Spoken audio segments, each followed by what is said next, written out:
Ohayo gozaimasu. おはよう。Hello. おはようございます。Yes.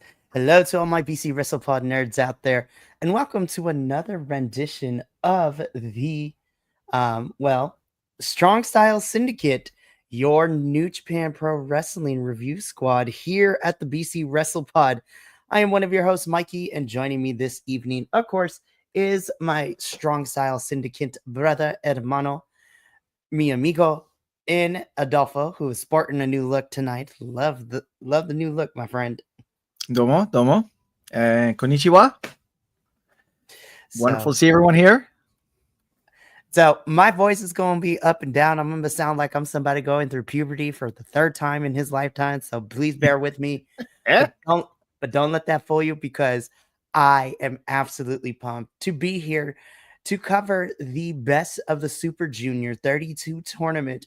This has been almost a whole 3 weeks in the making. Yeah. Oh my goodness. So a little bit of a backstory before I get into the spiel of everything. Adolfo and I wanted to cover this tournament, and we kind of talked about and threw some ideas out together. And then we settled that each of us will get a block.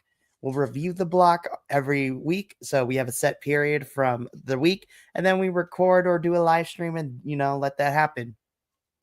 Adolfo, after the flip of the coin, got A block and I got B block. So we're going to talk about the finals, which is the whole entire show itself, as well as mentioning our favorite matches from each block. So I'm excited. I think this was an ultimate success. We do need to tweak some things, though, because each of us is going to have double the amount of work to do, especially when it comes to the G1 coming up in July, because instead of 2, it is 4 blocks. Yeah. So each of us is going to get 2. But I'm excited. I think overall this was a success. And then I can't wait to talk about the whole entire show and everything else and what we thought. But before we get into everything, if you are new here to BC WrestlePod, thank you for coming and watching, us weirdos talk about wrestling. There's a whole 10 of us, so it's kind of crazy out here. But we do live stream reviews as well as edited videos of all the weekly shows and all the pay-per-views and pretty much everything in between. We also love that you are here, but if you cannot commit to a full-length review, whether that is edited or live, then I suggest you follow us on the social medias, because our clips pretty much cover all the big parts of the reviews that we talk about. And you can also read our report cards for all the weekly shows and pay-per-views as well. We also have some merchandise, especially in this month of June, which I'm going to talk about shortly, at bcwrestlepod.fourthwall.com. We not only have merch for all of our review teams here, we also dropped our Hot Boys Summer Collection. But more importantly, for the month of June, we have dropped our Wrestle with Pride collection, in which a portion of all proceeds of items sold within this collection will be donated to charity. It will be donated to Point of Order, which provides, assistance for trans health, as well as gender affirming care as well. So of everything that I looked at, that is something that spoke to me the most. And the cool thing is that this is going to be not just for the month of June, but this collection will be up for however long as BC WrestlePod is a thing. I hate when companies do that, where they only sell the Pride merch and then it goes away after the month of June. This is starting in June, but it's truly never going to go away. And, we want to, I love this charity, and I want to make sure that we can get as much as we can in it and all that good stuff. Now that I'm done on my soapbox, let's get into the reason why we are here, and that is Best of the Super Junior 32 tournament. So, as I stated, we had 3 whole weeks of A and B block matches. The winners of those blocks would be in the main event of this whole entire show. Yep. But we got a lot of the participants being a part of multi-person tag team matches, as well as matches that set up Dominion as well. Yeah, so let me give you a few minutes to rest your voice, Mikey, and let me just throw in my 2 cents, just of the general of the final show for the Best of the Super Junior 32, and I thought it was great. I thought that it was a fantastic idea to showcase the talent that you had throughout the tournament in these multi multi-wrestler matches, along with giving us a little taste for the next big New Japan pay-per-view, which is Dominion. We have some big matches coming up there. So it was good to see some of the individuals that were scrapping it up in Dominion, getting it in here. Of course, the highlight of the night was the finals, which was fantastic. My boy from the A block, best block, Koji Fujita, versus Yo from that B block. But go ahead, Mike, take it away. Awesome. So, as we stated, we're going to make our way through the show of the finals, which took place literally last night or early morning, depending on what coast you are in the United States or in the world. Yep. But so we do have a kickoff match of sorts here to begin with. And we kick things off with kind of, I guess, the best way to describe it is an exhibition match of some sort. So, in our kickoff match or the exhibition match here, we had, of course, Block A participant representing not only Rev Pro, but also, Bullet Club War Dogs. We had Robbie X taking on Shoma Kato. And again, this was the most important wrestler in the A block, Robbie X. No, yes. For reals. And yes. Yeah, we'll both talk about it when we get to our favorite matches, because we both experienced important wrestler or wrestlers, because in my case, we had a 3-way tie for first. But the other thing that I want to point out about Robbie X is that he actually was an alternate. He was not originally supposed to be in NJPW, and he came in replacing, I forgot who it was. I'm escaping it. But so the whole tournament, he kind of was fighting with that chip on his shoulder, which was cool. And I felt that gave him a little bit more fire in the gut, if you will. Shoma Kato, he is one of the young lions, I believe they're called, in NJPW. Mm-hmm. So one of the cool things about NJPW is it is also a school. So what they do is the more rookie wrestlers that are in the school, they actually are at the events, and you'll see them on the outside of the ring, doing like safety checks. So like if you have wrestlers doing moves going from inside the ring to the outside, they're there to catch them. They're there to clear people out of seats when wrestlers go into chairs, because that's a thing that happens. And they're also there as like that, like we see on MLW when they need that silly security, and like they need people just to get beat up. But the plus side of that is, as a wrestler, you do have a chance to work into one of these warm-up matches.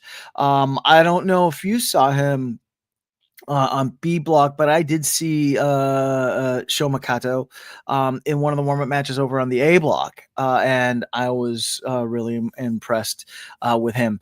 Not to jump the shark, and I'm giving you time for your voice to rest there, Mikey. Not to jump shark, but Robbie X does come out with the win in this match, but I felt it was a very strong showing for Shoma Kato. I didn't think that Robbie X just ran roughshod over him. I didn't think it was a squatch mash. I think it was well wrestled, and I feel that Shoma Kato in the next year or so, he's going to be one of the next ones that we are going to see in the main NJPW roster. I agree with you. Again, this was our kickoff match. So this was the warm-up for the crowd, and then we kicked things off into the main one. So this was a fun warm-up match. As you said, Robbie X does win here. But, I mean, Robbie X is just living his best life, because we're lucky that we get to see him in all of these promotions that we cover here. So fantastic. And I can't wait to get your analysis of your Block A participants. So let's now dive into what is, dubbed as the main card, if you will. So, Lord have mercy, this was a collected crew of individuals. Yeah, it was. So, literally, This is a 10-man tag team match. This is literally all of House of Torture minus Evil. So this Yep. is all. So this includes Show and Sonata and everybody else taking on the team of Kevin Knight, Kushida, Master Wado, Bolton Oleg, and Toru Yano. Yeah. Lord have mercy. This was a lot. Yeah, it was kind of unfair for our dare we call them the babyface team, because it was House of Torture, and House of Torture does House of Torture things.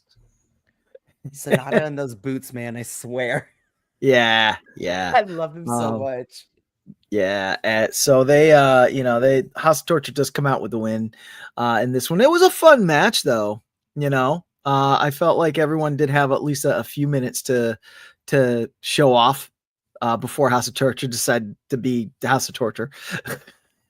I have to say, I think the whole match I really enjoyed, but one of my personal standouts was just given a little bit more time to kind of, as the kids say, cook.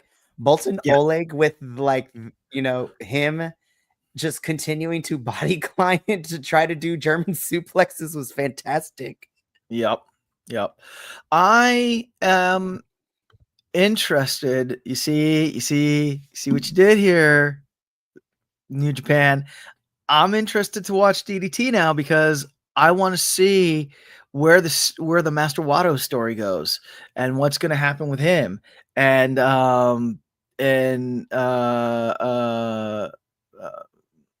my god, and Kanemaru, Yoshimaru Kanemaru, who was, I feel, his rival in the A block, and Kanemaru so far has worked over Master Wado. So I'm like, I want to see where that goes. Yeah. Again, this was a lot of fun. House of Torture does pick up the victory here. House of Torture means. But this was still a good one. And you know what? Even in the loss, the baby faces look great. I also got a chance to watch this quote-unquote scrum at the very end of the show, too, to get everyone's quick thoughts. So I'm excited, but not as excited as I was about this match. Woo! Okay, so this is a 6-man tag team match, and this also has implications for possibly what is going to go down at Dominion. So this is a 6-man tag team match in which we see the members of the United Empire, which is Callum Newman, Francisco Akira. Such a fun one. And the Great Okan taking on the team of Tomoaki Honma, Yoshihashi, and then, of course, our masked boy in Taichi. This was great. Also, the match itself was great. I mean, these 6 alone, Yoshihashi being, part of Bishamon, which is him and Hiroki Goto's tag team, as well as their whole faction is great. I love Taichi, always being great. Love seeing our elderly statesman of New Japan, Tomoaki Honma, in this match. But I mean, come on.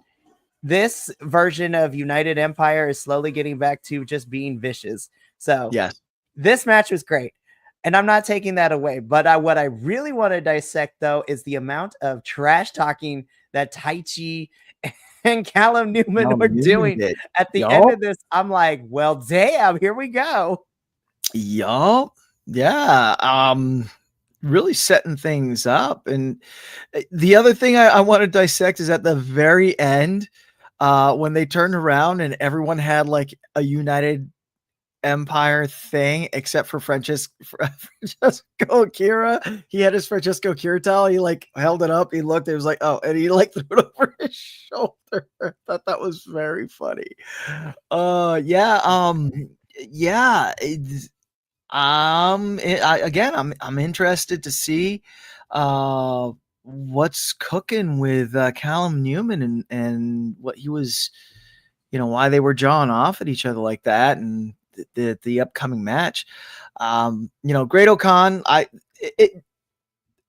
if the purpose of the Best of the Super Junior was to highlight and show off the younger New Japan talent, it did its job, because as you just saw, you just need to say his name, and I just see him going up and going, Akira, like, and before this, the only other than Templario, who, has been added by default, but the only United Empire member that I knew was Great Okan. And even for like the littlest bit, I didn't realize that he was part of the United Empire.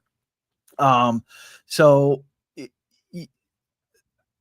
the tournament did its job. It definitely showcased these talent. It definitely made you remember their names.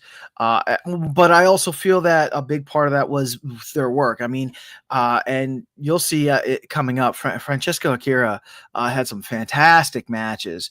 And also like that jacket that he comes out with is just straight fire. Like, damn. Yo, him and Templario, I think, are the best dressed in United Empire. Yeah, I mean, I have a soft spot for Great Okan just because of the fact that the mysticism of like yokai lore into his gear is fantastic, as well as I love how his mouthpiece is at the top to make it look like he's like fangs and everything, which is great. Oh, totally. But again, I have to point out what you brought up with Callum Newman and Taichi just going at it too, and I'm looking forward to this tag team championship match at Dominion, because it is going to be Taichi teaming up with Tomohiro Ishii to take on Great Okan and Callum Newman for these IWGP tag team titles. Yeah, and that is something else I'm interested in seeing, is that United Empire's kind of been on a run lately. So when is it going to start? Yeah, they've been rebuilding themselves, and now they've been on a run. Yep. Yeah. So that's another thing I'm really interested in seeing. So. Yep. So, and again, these two were continuing to jab off to each other at the scrum too, which was really, really good. I cannot wait. So let's get into this next match, because we go from a 6-man to an 8-man tag team match. And my God, this one was probably my favorite of the multi-person matches we got on this card. And I actually, Mama Laguilla watched a little bit of it just because she has become a big fan of ELP and Zack Sabre Jr., which has been fun. But in this 8-man tag team match, we do get the team of Nick Wayne, DDP's Mao, the Love Connection, whom I'm going to talk about more when we get into our individual block reviews. Our New Japan TV champion, ELP El Phantasmo. And it took me a little bit to recognize him now that he's slowly growing his hair back. But we get also Mr. Shota Umino, who seems to be more and more every time I see him reconnecting with that babyface side, giving stuff to kids when he's walking in. So we're slowly getting him back where we are. And they are taking on the entirety, or at least the majority of TMDK, the mighty Don't Kneel. Yep. This was a lot of fun. Robbie Eagles, they can never make me hate you. I love Robbie so much, man. But man, yeah, my boy Zack Sabre Jr., greatest technical wrestler alive. I will die on that hill. Yeah, this match was a lot of fun. Really quick before it rolls out of my scatterbrain, TMDK, very flip side of United Empire. TMDK has been getting a lot of L's lately. Not to jump the shark, but they get an L in this match, which doesn't sit well with Zack Sabre Jr. So we do get a little jawing off between Zack and ELP. Some fun spots though. Like, I thoroughly enjoyed when all 4 members of TMDK had, I believe it was Mao, in separate submission locks on separate limbs, and the ref comes and they all at the same time drop. I'm like, like, we didn't do nothing. That was it was a lot of fun. And, ELP. I mean, just the team of Nick Wayne, ELP, Mao, and El Phantasmo, they just like were moving so well and so fluidly. I actually said this in my on my Blue Sky earlier today. How about, hear me out, Nick Wayne leaves the patriarchy. ELP meets him up somewhere, either AEW, NJPW, whatever, and they form a new tag team called the Heartbreakers. Boom, done. There we go. I'd be so down to see that. They worked really. I mean, well, all four of these guys, Shota Umino, El Fantasma Umao, and Nick Wayne worked really well together for a bunch of guys that were thrown together. I mean, TMDK, they are a faction, they are a team, so they work together all the time. To see these four come together and work so well together, it was really good. It was really good, really fun match. A lot of great spots. Absolutely. And again, like we talked about in the previous match, what happens at the end is setting up for an encounter at Dominion, because thanks to some really pretty good teamwork from ELP and Shota Umino, it allowed ELP to hit his finisher on TMDK member Hartley Jackson. And it was very interesting to see Ryohei Oiwa of TMDK kind of try to stop ELP celebration moment, and watching Zack Sabre Jr. kind of egg it on as well. Because at Dominion, it's going to be ELP and Shota Umino taking on TMDK, which is going to be Zack and Ryohei Oiwa as well. So, I mean, hey, Zack is looking at ELP's television championship title, which I was like, you know what? We could get something later down the line. But This was a lot of fun. This was definitely really, really fun for me in this match. And also, the pictures and the video afterwards of just Mao holding the ROH World Television Championship and ELP's glasses, I was just like, that was very funny. Yeah. I'm upset at Mao because now he's one of the reasons why I actually want to check out DDP wrestling now. I'm like, dang it, Mao. But we'll talk about you in a little bit. If we get more of that, I want to see more of that. Oh, I cannot wait, so because funny. Oh my goodness, Mao was my biggest surprise, and I loved him so much. But we got to move on, because we're going to get into that in a little bit. But right now, we would go from an 8-man to a standard tag team match. But my goodness, I really, really like this one too. This is basically Los Ingobernables, La Facción de Ingobernables de Japón, which is Yota Tsuji and our CMLL representative, whom I got to see in B Block of Titan, taking on the Bullet Club War Dogs, being represented by, without Wheelson this time, Clark Connors. Wheelson was there. Oh, that's right. I forgot. Oh, Wheelson was there. Wheelson is the newest member of Bullet Club War Dogs. I love it. So Clark Connors and Wheelson being accompanied with Wheelson, teaming up with his Bullet Club War Dog teammate in Mr. the Bone Soldier, Taiji Ishimori. This was a really solid tag team match. Oh my goodness. It was. Now, I thought that Yota Tsuji was not part of La Facción anymore. I thought he left. Initially, that's what I thought, but they still have ties, especially with him and Titan, because also, not to spoil anything, but Yota Tsuji and Titan are kind of also our representatives from New Japan, who always end up in Mexico as well. Right. I feel like since, Bushi and, Naito have left, it's kind of put LFI de Japón kind of in a weird limbo as well. Mm-hmm. So we're trying to they're still trying to figure things out, but until I am told otherwise, I still consider Yota and Titan as LFI de Japón. Okay, cool, that works. The match itself was great. Bullet Club War Dogs always getting that Bullet Club War Dogs thing. Yes, we did get Wheelson. Clark Connors did get Wheelson and clobbered Yota Tsuji with Wheelson into the crowds, further proving my point that Clark Connors hates chairs. Hates them. He hates them. He just wants to get rid of all of them. We did Titan and Yota Tsuji do end up with the win. But it was actually I liked the ending too, where Yota and Clark Connors played that chicken with their like spear gore thing, and like they went at each other, and I was like, oh man, I hope they have this figured out, because this could end poorly. And in the end, Yota is able to hit his gore spear thing on Clark Connors, and pins Clark Connors for the 1-2-3. But like thematically, it looks so pretty, them pulling that off. It definitely is.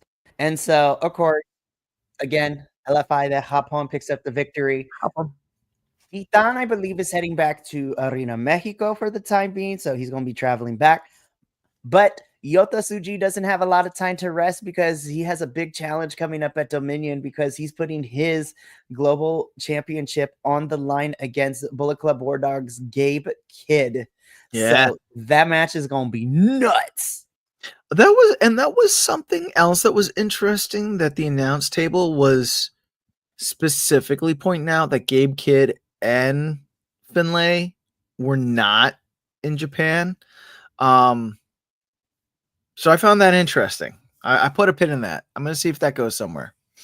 It is interesting, because you have Finlay, who is the leader of Bullet Club War Dogs, and Gabe Kidd, who, in my opinion, was probably going to become the next one if Bullet Club War Dogs can't get it together right now. Right. But it was. I mean, Clark and Taichi, Ishimori, these two were the ones that were kind of holding it down for Bullet Club War Dogs in this tournament. But again, this was a fun match. Yota Tsuji has a tough battle against Gabe Kidd. We'll probably see Titan very soon back in Arena Mexico. And, I'm excited to see what happens with the rest of Bullet Club War Dogs, because we're getting a match with them and House of Torture at Dominion. So that's going to be a fun one. Hopefully Bullet Club War Dogs can win, because for 2 events in a row, they have been losing to everyone. Yeah. Drilla couldn't beat Ishii at Resurgence. Bullet Club War Dogs lost to the Young Bucks and the Good Brothers at Resurgence. Taichi and Clark couldn't win for their blocks of Best of Super Juniors. So we'll see what happens at Dominion with everybody involved. I already knew when I saw this on paper, I was like, this is only going to end up in one way. And for the second event in a row, Ghetto is just apotheosized, brutalized, murderized. This man got hung by a chain at the very end. Like, Ghetto is just out here taking these L's and taking these really, really crazy spots. I was just like, I thought he died at Resurgence. I think he died again here. Who knows? Now, to be fair, he did start off hot. Yes, he did. He did start off. He had that one member of House of Torture handcuffed, and he came out and he did get some licks in on Evil with that cookie sheet and with the kendo stick. So he did get some shots in. After that, though, once they got in the ring, it was not so much. It was game over. It was game over for the mans. And also, I mean, it really, House of Torture came and swarmed him, and then you had Robbie X and Ishimori coming out, who have just wrestled, so they're tired. They get lumped up by House of Torture. Definitely this was more of a preview of the dog chain match that Evil and Finlay are set to have it at Dominion. Give you a little taste of that. But yeah, I did feel bad for Ghetto. Ghetto, I actually, when I watched my a group coverage, I actually watched it in the Japanese commentary, and I thoroughly enjoyed him on the commentary team. So like, hey, if you're done with the Bullet Club War Dogs, that seat right is waiting for you right there, Ghetto. So, but yeah, he Ghetto takes a serious L. Bullet Club War Dogs get lumped up by House of Torture, and that is leading us to Dominion. 100%. And this is going to be a wild one for sure. Yep. So, oh, Ace. listen, even though he did not win the best of the Super Junior for Block A, Ninja Mac has won for best social media clip out there right now. Yo, The clip of facts. him like just doing nothing but handsprings into Robbie X. And that was You mean- like on the first two nights. You mean this?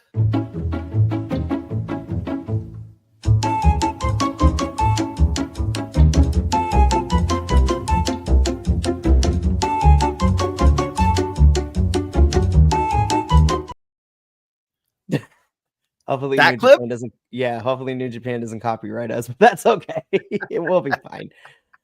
Ninja Mac, you have won the internet, my friend. But we get a 6-man tag team match here, which sees Ninja Mac teaming up with It's Dragon Gate, I believe he's from Dragon Diaz from Dragon Gate, right? Dragon Dia. Yeah, Dragon Dia from Dragon Gate, which is the promotion.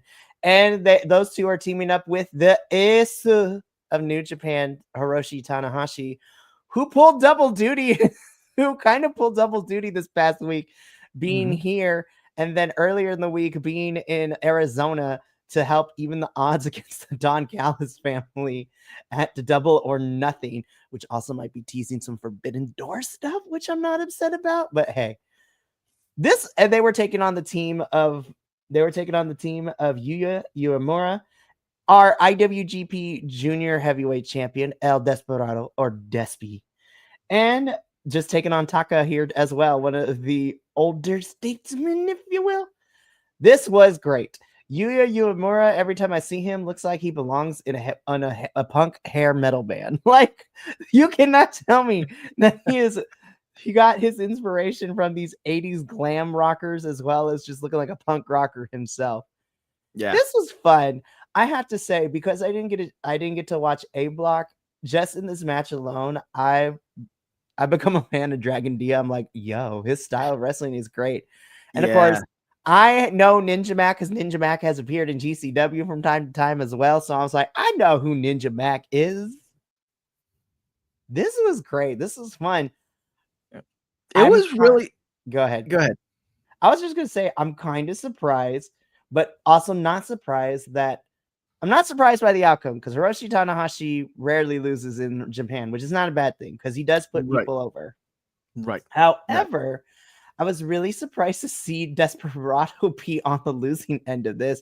He had a rough go in B Block, and we'll talk about it. Like, Despy had such a up and down road in B Block, and it was kind of the same thing here. This was a tough loss for him. Adolfo, I want your thoughts on the match because then I want to talk about what happened with Despy afterwards and an appearance by a certain somebody, which we'll talk about in a bit. Yeah, I definitely wanted to get to that. This match was a lot of fun. I was very interested when I saw Ninja Mac Dragon Dia because I saw him in Group A, so I knew how they worked. But then coming out with Hiroshi Tanahashi, I was like, what? Right? And they worked. They worked incredibly well. This match mixed the comedy, mixed the serious moments. El Desperado and Yuya and Taka Michinoku, I believe. They worked really well together, and this was a very, very solid match. Definitely one of the ones that I'm sure Hiroshi Tanahashi can kind of like put up on his shelf for his final year. And how cool for Dragon Dia and Ninja Mac to share the ring with Hiroshi Tanahashi, on his retirement tour, as it were. That must have been so cool for them. Right. Which commentary made me cry a little bit because they reminded me that we're halfway through. And I'm like, oh my gosh, we only got 6 months until Wrestle Kingdom, and then he's gone forever in the ring. Yep. So, again, this match was a lot of fun. But let's talk about what happened afterwards. Because again, Desperado and B Block had such an up and down run, and he had an up and down in this match. But we get an appearance from legendary Japanese wrestler Jun Kasai, basically inviting Despy to kind of get his shit together, metaphorically speaking. I was like, ooh, this is a match that's going to be down the line, and I cannot wait to see what happens. Yeah, it was an invitation to a death and something match. Death and despair. I'm just Death kidding. and well, no, that's what it was. Yeah, it was like a death and despair, and so the funny thing is that apparently Desperado sent that guy an invitation to a match that they had previously. Yep. The lore is deep with this one. I was like, right. I forgot about this. So now he's returning the favor and an actual physical invitation for Desperado. Red envelope with that black seal. You know it's about to get real. To come to this like death and dismemberment, I think it's death and dismemberment match or something like that. It sounds bad, and he was all like, I don't want the champ. I want El Desperado, and then he like dropped the Mac, and that was the nice thing too, is that there was no aggressive actions. There was no like sneak attacks or anything like that. He came in, gave his invitation, said his speech, and walked out. And I felt like that really solidified that moment, Absolutely. So I'm excited to see when we get that match between Jun Kasai and El Desperado. But yeah, this was a fun one.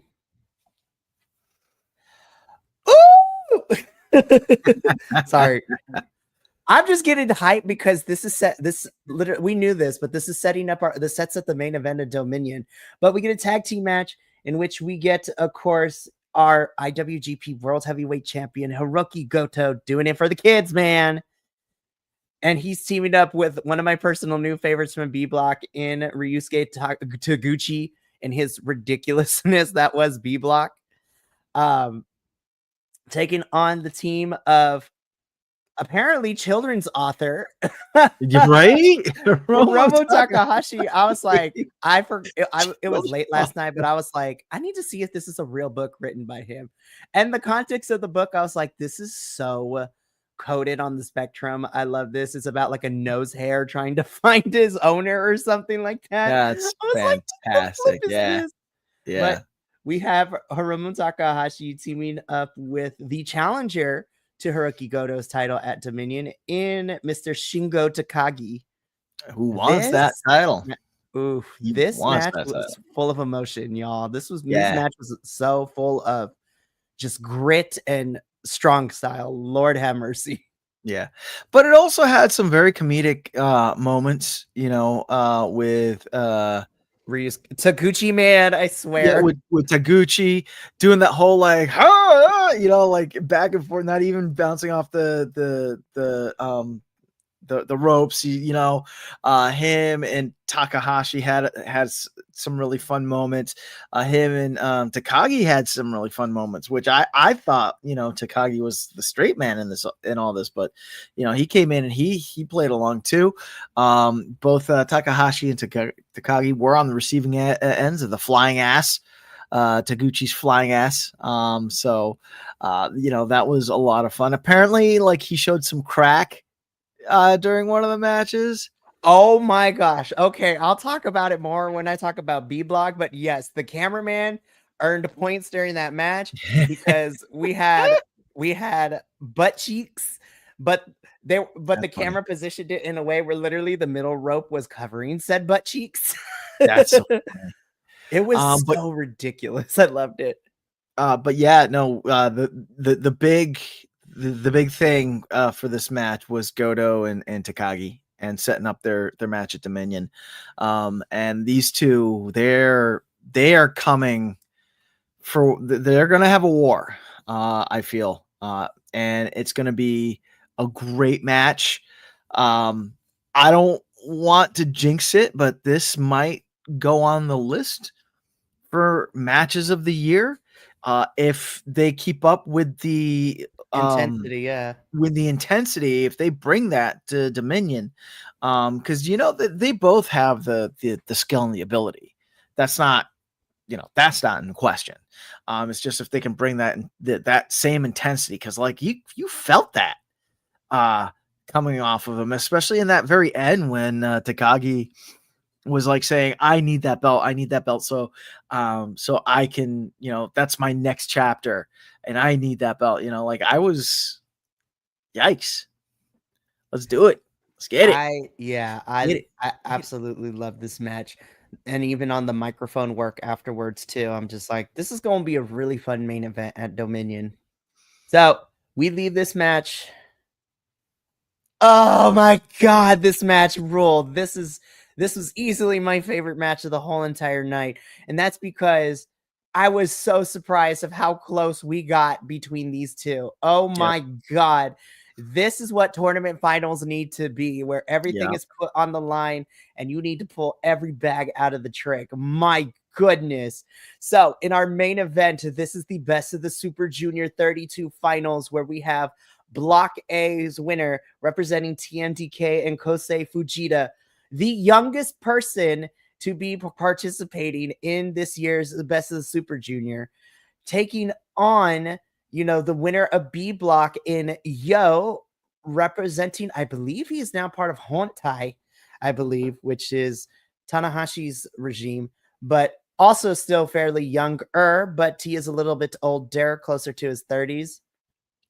I don't even know where to begin. My mind was blown in this match. The crowd was so hyped in this match. Yeah. Holy crap.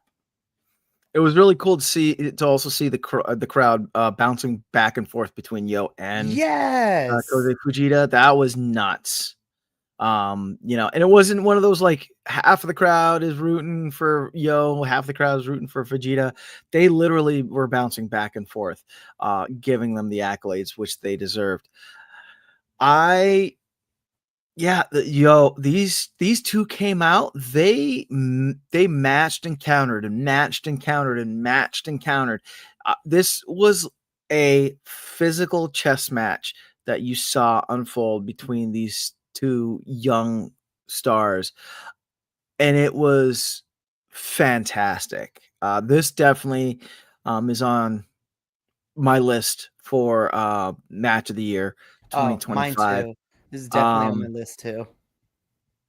But yeah, I was kind of like you said, I was afraid going into this, because I've seen enough tournament endings where it just was like meh. I mean, you still had a good feeling at the end of it, yeah, but it wasn't like, it wasn't riveting. It wasn't like watching two technicians at the top of their game go at it.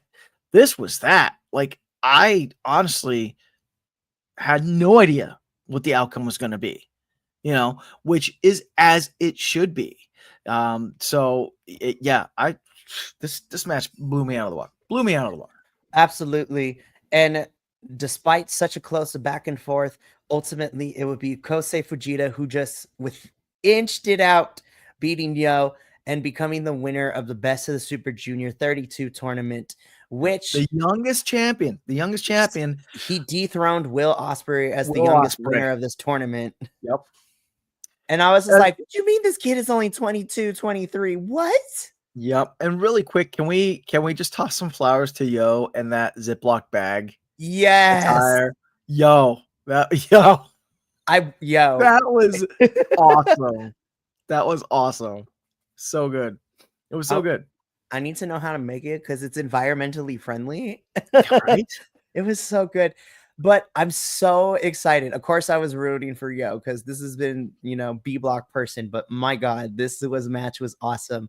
Yeah. Kosei Fujita is your winner of this year's Best of the Super Juniors, and he gets a chance to challenge for that IWGP World Junior Heavyweight Championship basically anytime, anywhere he wants. So, nice. Oh man, I cannot wait to see that. But that does bring us to the end at least for the official review for Best of the Super Junior 32. Overall, this was a really, really, really fun show. This is a great close to this year's tournament. And I have to say that Kosei Fujita's like breakout in this tournament is so real. And I can't wait for that rocket to skyrocket him into what's next. Yeah. So I really hope in TMDK that they push him more to the forefront now. Because he deserves it. He totally deserves it. Absolutely.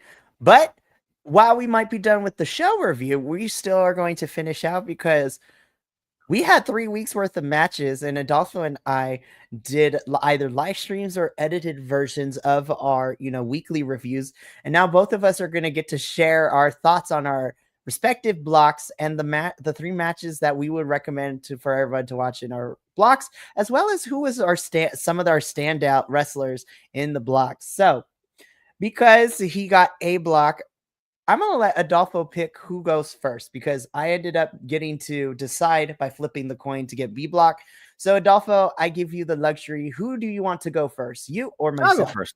I'll go first. You rest your voice. I got you. And these are my thoughts.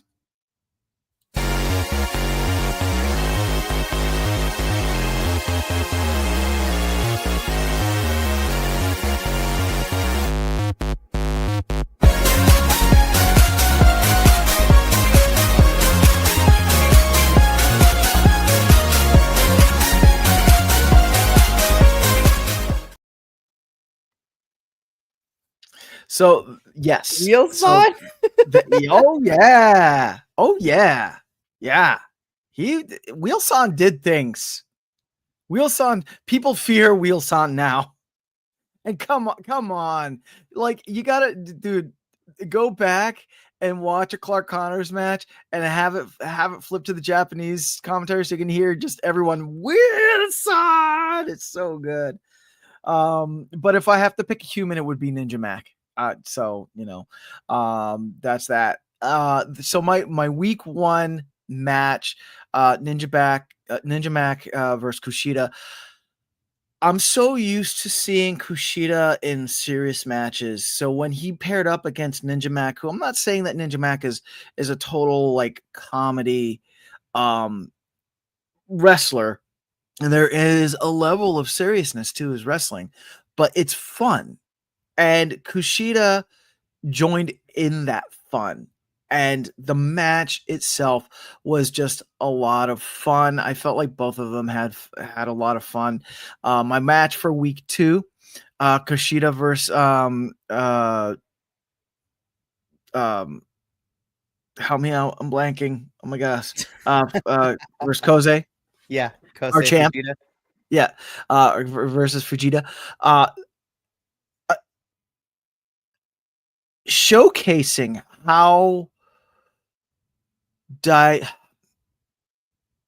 diverse they both are, right?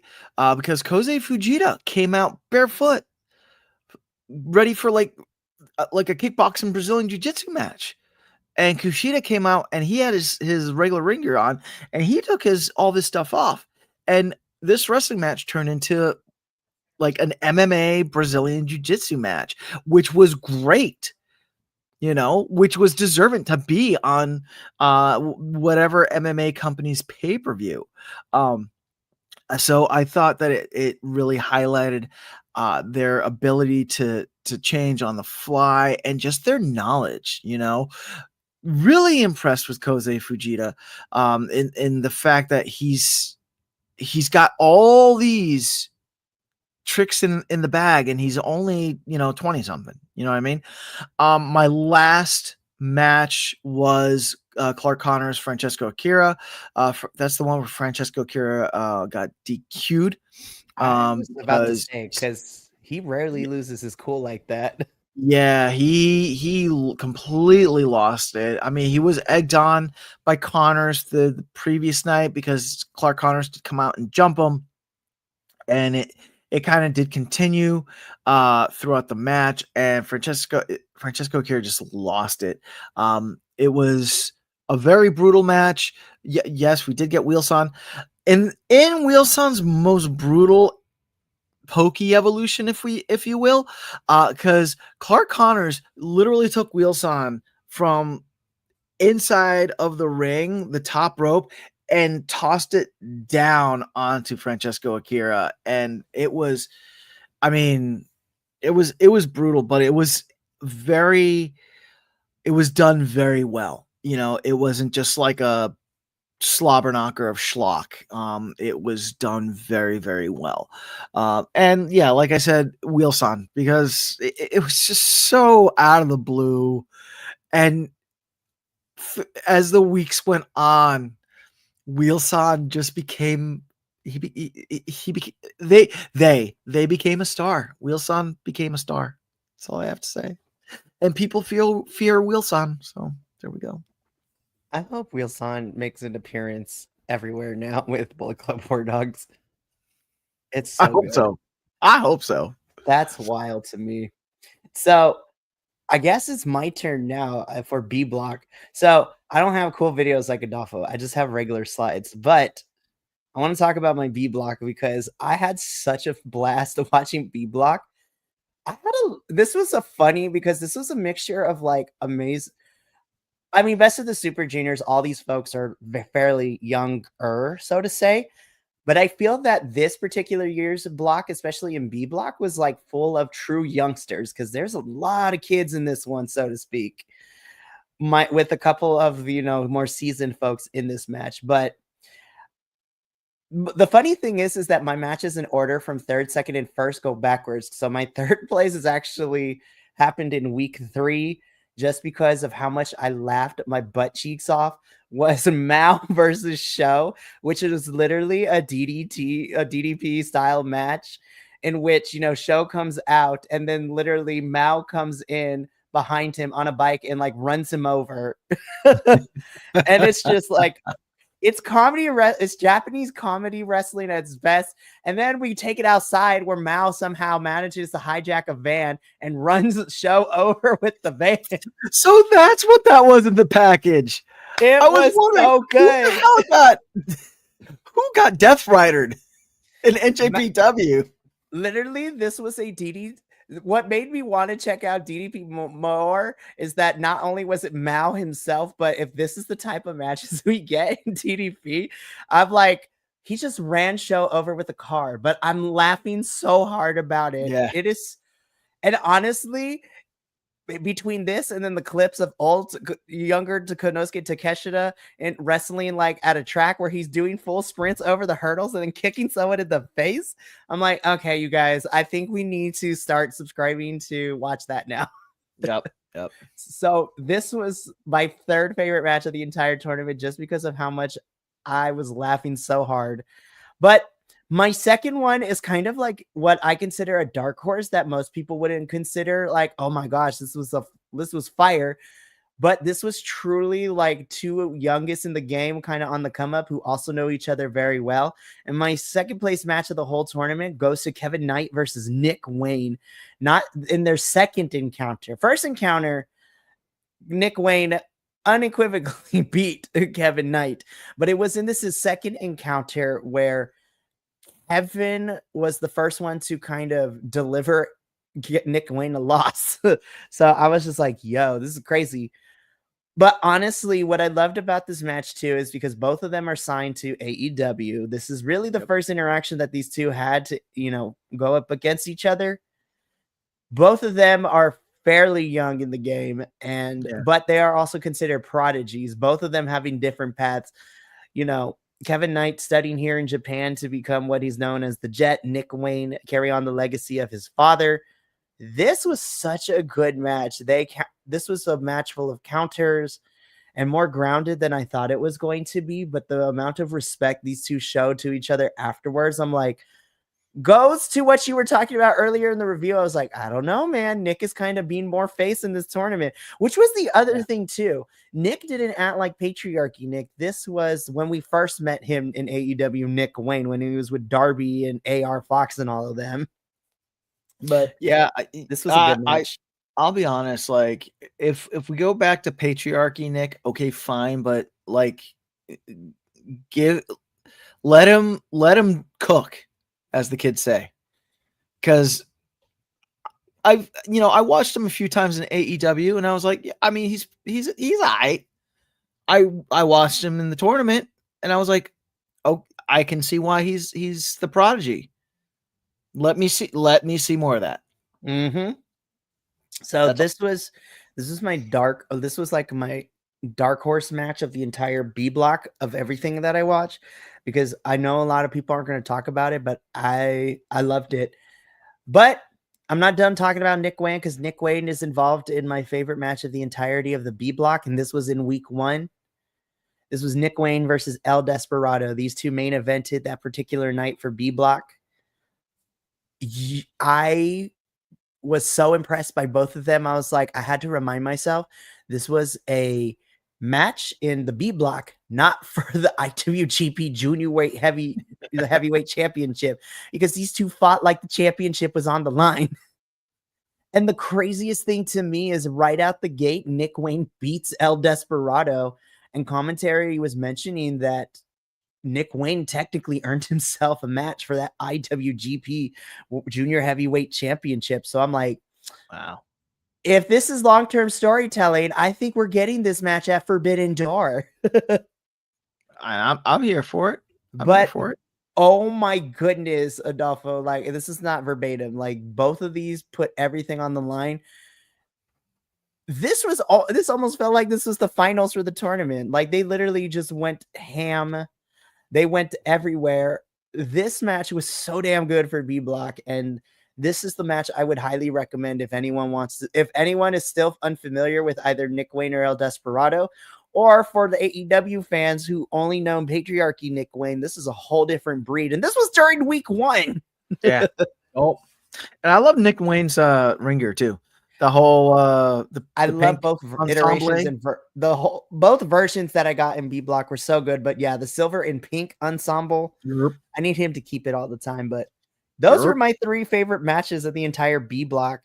And then, of course, I have to talk about who my favorite person is. I've already said this throughout the whole entire review. You already know. I loved each and every one of these 10 people, and I'm gonna be honest, I'm gonna miss these 10 because I enjoyed getting to watch them over the 3 weeks and come to respect the hell out of them. But of course, my personal standout for me, my favorite was Mao. Mao is my new favorite. The love connection of DDP. I think Mao is such a good example of comedy wrestling, especially.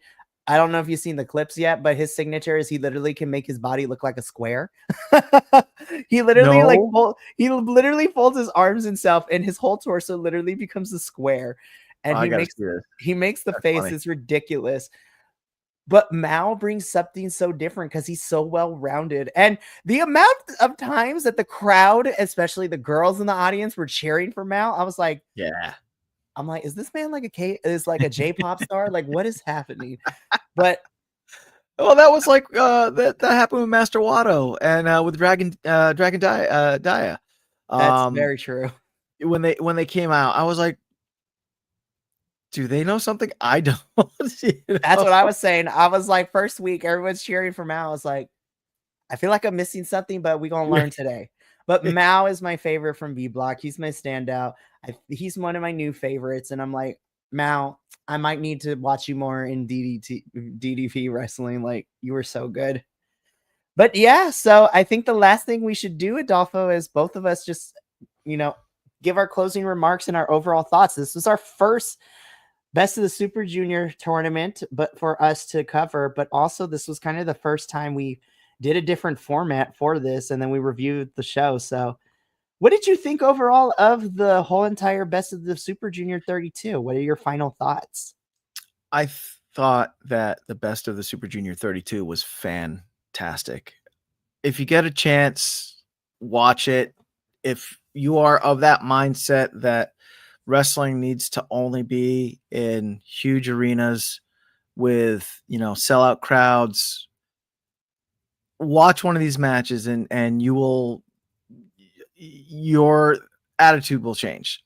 I thoroughly enjoyed that it went from small venue to small venue every week, the connection with the crowd, the ability to really see these wrestlers and their characterizations, it's a lot of the reason of why I enjoy some of the other CMLL shows, and not so much being a spectacular, because you get to see the characterization, you get to see the interaction with true interaction with the fans, and you get to really see their ability highlighted, and this did that. Like I said, I didn't know any of these Group A individuals from anyone else. I now can, if I see them, I know them, so it was great. I really enjoyed it. I really enjoyed it. And I also felt like it was kind of weird. I felt this, like, if I didn't watch them, then I was kind of like insulting them, and I didn't want to do that because I was so hooked on it. It was good. I hope that I hope the G1 is like this.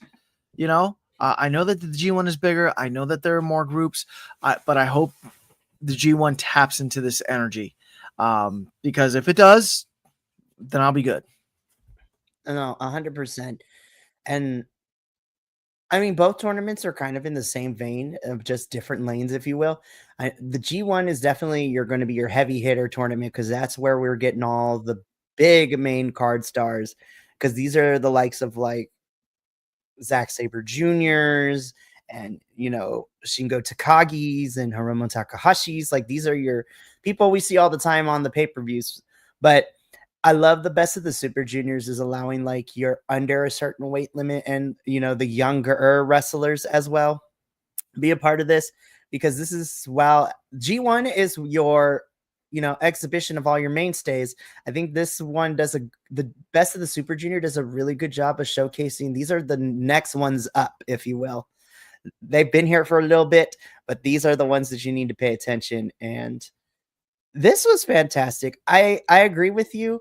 Covering B Block was such a fun time, and I would be like, if I didn't get to watch the matches, I was like, I kid you not, I prioritized those matches over anything else because I didn't know what I was going to get. And I was always surprised by what I ended up getting.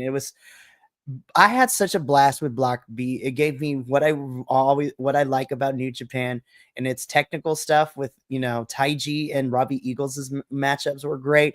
But Block B was full of a lot of comedy spots too that just really worked really, really well. But I also think for me, Best of the Super Juniors was also a lot of fun, creatively speaking, because this is the first time I've ever done like an individual recap, edited on it, and just picked my script and went in the direction that I was going with it. So it gave me a new outlet on the creativity that we bring to BC WrestlePod. So now that summer is about to be official for me very soon, I might start planning some video essay stuffs to do now, just not even outside of the reviews and stuff. But I agree with you. I want the same energy in the G1 climax. That is going to be a lot heavier work because it is 4 blocks instead of 2. But I believe the participants in each block are smaller. I think there's only 6 or 8 participants in each block, where we got 10 for each of these. So I'm still excited. That's going to be the end of it for Strong Style Syndicate for the Best of the Super Junior 32. But fear not, because you won't have to wait long, because we will be back in 2 weeks. The Strong Style Syndicate will be back to review New Japan's Dominion, one of the bigger summer shows happening. So will we see new champions? Will we see more feuds? Well, tune in to find out all of that. But before we go, I do need to give you a glimpse at what the rest of this week looks like. And my goodness, we have a stacked week. So tomorrow evening, you can see the Ola Liton Ensemble review. The AEW crew will be Yep. We will be recapping this past week's AEW Dynamite and Collision and previewing Fyter Fest, which is a 4-hour show on Wednesday. Is literally the length of a whole entire pay-per-view. But there's going to be some great matches there, and I cannot wait to preview them. Then on Wednesday, you get your double dose of reviews, where at 5:30 p.m. Pacific is the NXT Losos, the sexiest NXT review squad out on the internet.